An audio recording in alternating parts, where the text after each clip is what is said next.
Bell rolls is the reporter thrown into the secretive world of the Forex Super Model, where nothing is as it seems. Beware the techno monk,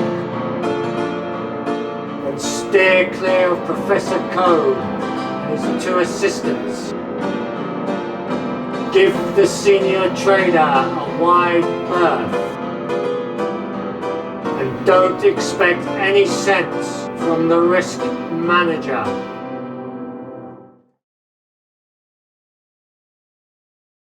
Good morning, I'm Professor Code. This is the Forex Super Model daily briefing for Friday the 10th of the 9th, 2021.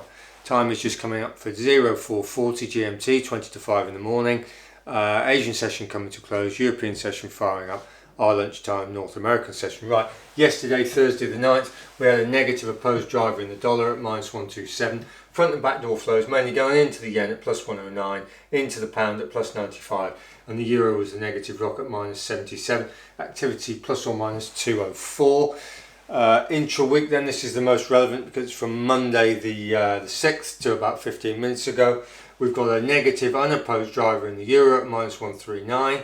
No backdoor flows. The opposing positive flows mainly going into the dollar at plus 78, into the yen at plus 56, and the pound was the positive rock at plus 5. Activity plus or minus 139.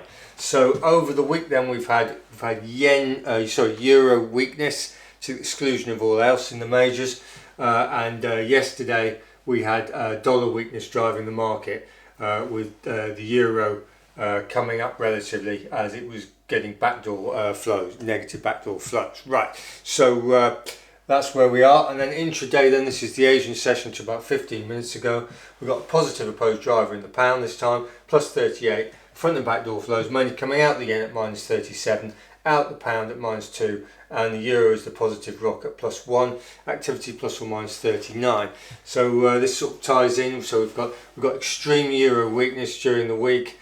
The euro was weak yesterday, but it's coming up, and in the Asian session it's the positive rock. So we'll stop it there and write up the flow. Right, we're back. We've written up the flows then. So the euro is weak except against the dollar and the yen, which are weaker. The yen is weak across the board. The pound is strong except against the CAD, the AUD and the NZD, the commodity currencies. The Swiss is weak except against the yen, the dollar and the euro. The CAD is strong except against the AUD. The AUD is strong across the board. The NZD is strong except against the AUD and the CAD, and the dollar is weak except against the yen. Right, so what have we got? We've got yen weakness across the board in the Asian session, AUD strength, and take your pick in the middle. Right, what's been knocking it about? Well, we've had, what have we got? Today we've got German CPI, ECB Lagarde speech, CAD unemployment rate and change data later on.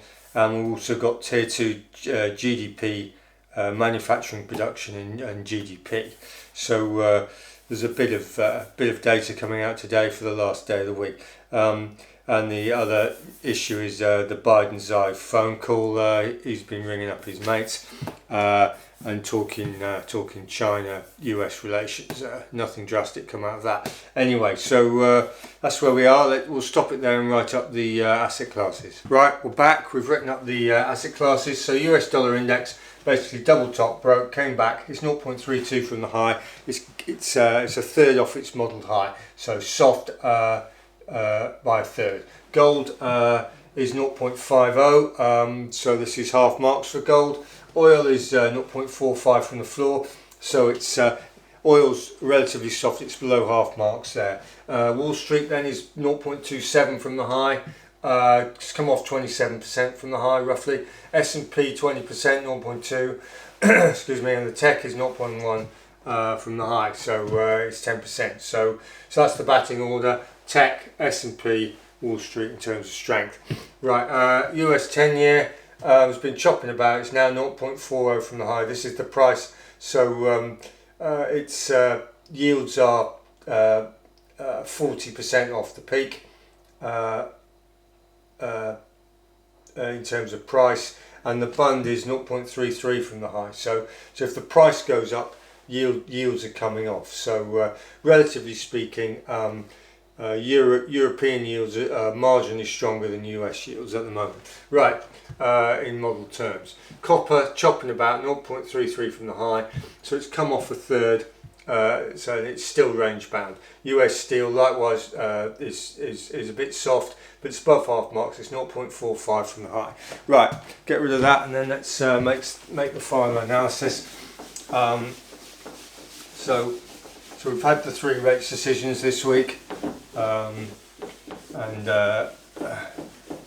AUD, CAD, EUR. We've just got the final meetings of the ECB today. Lagarde speech, president of the ECB. Right, so dollar, euro, yen, pound. Excuse me. We've got an unopposed,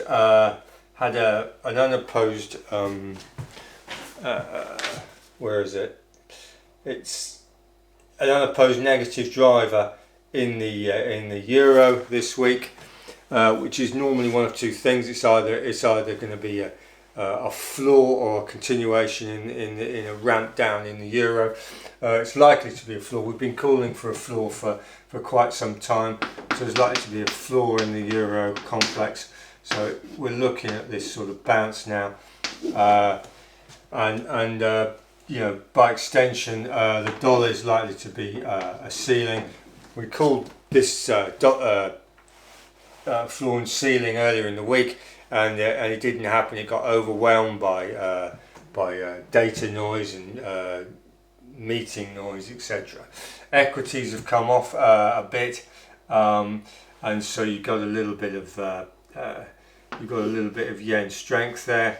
But we'll see what happens with equities. And the pound, well, the pound has been, where is it, over the week? The pound has been fairly steady. It's the positive rock, but it's come up recently, so come up yesterday. So the pound is sort of in this sort of situation. But the big takeaway then, we think, is going to be euro floor. So it's just a case of looking for this bounce in the euro complex, and by definition it'll be a ceiling in the dollar at some stage. So you be looking out to go long euro complex, short dollar complex. The pound is probably going to come up, and the yen is likely to soften, come off as equities probably recover off the base of this lower dollar. Commodities and equities will like a lower dollar, as will gold. So and the commodity currencies will obviously come up as well in line with that, as the AUD has already. So I hope that was useful. Don't forget, tomorrow's the weekly briefing. We've got the data cycle video combined with the flow cycle and general observations for the week ahead next week. So thank you for watching, and see you tomorrow. Thank you.